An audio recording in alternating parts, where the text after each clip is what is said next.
Em um quarto de hotel, loucamente apaixonado, eu estou desesperado, feito uma estrela sem o céu.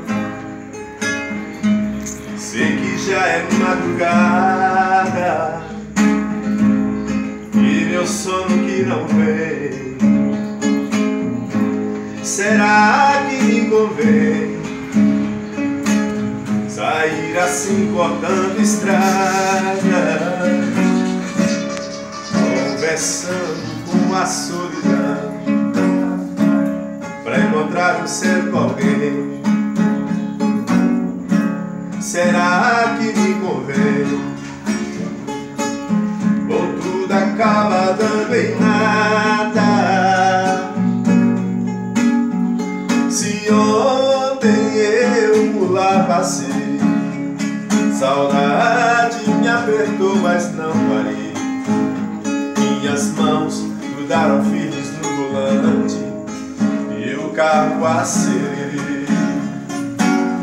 Eu quis fugir do destino, fugir da realidade,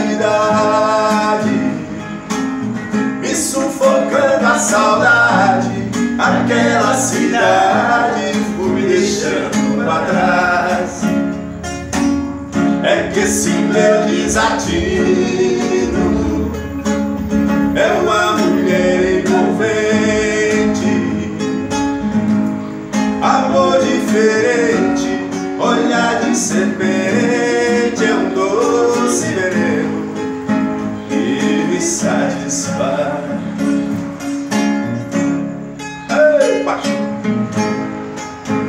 E não tem não mais paixão, nós temos que conversando com a solidão, pra encontrar um certo alguém. Será que me convém? Ou tudo acaba dando em nada? Se ontem eu lá passei, saudade me apertou, mas não parei. Minhas mãos grudaram firmes no volante e o carro acelerei. Eu quis fugir do destino, fugir da realidade, me sufocando a saudade.